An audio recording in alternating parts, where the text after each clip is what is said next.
السلام علیکم، میرا نام ہے اسامہ جمیل اور میری آج کی ویڈیو کا ٹاپک ہے ہم کس کو اپنا امام، کس کو اپنا مقتدا اور رہنما مانیں۔ جبکہ پاکستان کی پولیٹیکل سچویشن یہ ہے کہ ہر لیڈر، ہر جماعت کا لیڈر وہ دوسری جماعت کے لیڈر کو غلط ثابت کرنے پہ تلا ہوا ہے اور وہ ایڑی چوٹی کا زور لگا رہا ہے کہ دوسرا حکمران یا دوسرا لیڈر غلط ہے، اور ان کے کارکن ایسے ہیں کہ جو اپنے لیڈر، اپنے اس رہنما کے بارے میں کوئی غلط بات اور اس کے خلاف کوئی بات سننے کو تیار ہی نہیں ہیں۔ اور ہمارے سامنے جو سیاسی جماعتوں کے لیڈر ہیں ان میں سے کچھ ایسے ہیں جو اسلام کے لبادے میں ہیں، اور کچھ ایسے ہیں جو اپنی ہر سپیچ میں، اپنی ہر تقریر میں اسلام کا حوالہ دیتے نظر آتے ہیں، لیکن پس پردہ ایسے حقائق ہیں کہ جن کو جان کر، جن کو سن کر بندہ حیران پریشان رہ جاتا ہے۔ تو ایسی سچویشن میں ہم کسے اپنا رہنما، کسے اپنا امام مانیں؟ قرآن مجید کی ایک سورت ہے جس کا نام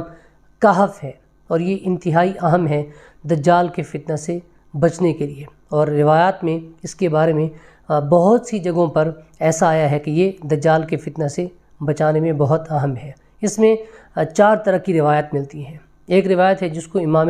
مسلم رحمہ اللہ نے ذکر کیا ہے کہ اگر کوئی شخص سورہ کہف کی پہلی 10 آیات کو حفظ کر لے، ان کو یاد کر لے، تو وہ دجال کے فتنہ سے محفوظ رہے گا۔ ایک اور روایت ہے، اس کو بھی امام مسلم نے ذکر کیا ہے، اور وہ یہ ہے کہ کوئی شخص اگر سورہ کہف کی پہلی 10 آیات کو پڑھتا رہے تو وہ دجال کے فتنہ سے محفوظ رہے گا۔ اور ایک روایت کے اندر آتا ہے کہ اگر کوئی شخص سورہ کہف کی پہلی 3 آیات کو پڑھے اور اس کو اپنے تسلسل کے ساتھ پڑھتا رہے، ایک ترتیب بنا لے اس کی، تو وہ دجال کے فتنہ سے محفوظ رہے گا۔ اور ایک روایت میں، اس روایت کو امام ترمذی نے حسن صحیح کہا ہے، اور ایک چوتھی روایت جو ملتی ہے وہ یہ ہے کہ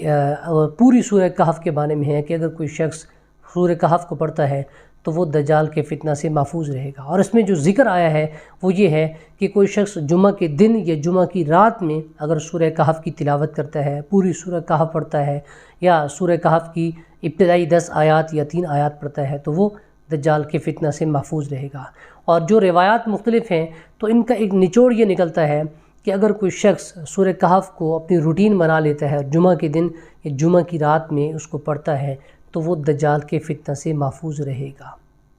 دجال کا فتنہ جو اس امت کا ایک بہت بڑا فتنہ ثابت ہوگا، اور جو شخص دجال کے فتنہ سے محفوظ رہا، بچ گیا، وہ کامیاب ہو جائے گا، اور جو دجال کے فتنہ سے نہ بچ پایا، یقینی بات ہے کہ وہ ناکام ہوگا اور اس کا انجام بہت خراب ہو جائے گا۔ تو جب سورہ کہف دجال کے فتنہ سے بچانے میں اہم ہے، تو کیا آپ کو نہیں لگتا کہ یہ اس سے پہلے آنے والے بہت سے فتنوں سے بچانے میں اہم ثابت ہوگی؟ بالکل ایسی ہی بات ہے۔ لہٰذا آپ ترتیب بنا لیں، آپ روٹین بنا لیں سورہ کہف کو پڑھنے کی، آپ دجال کے فتنہ سے بھی محفوظ رہیں گے اور اس سے پہلے آنے والے بہت سے فتنوں سے محفوظ رہیں گے۔ اور آپ کس کو اپنا رہنما اور کس کو اپنا مقتدا مانیں، تو آپ قرآن مجید سے اپنا ایک تعلق بنا لیں۔ یہ قرآن مجید آپ کو راہ راست پر بھی لائے گا، اور آپ کو ایک ایسی ڈائریکشن، ایک ایسی سمت دے گا کہ آپ اس پر جب چلیں گے تو آپ کامیاب ہی ہوں گے۔ اپنا بہت سارا خیال رکھیے۔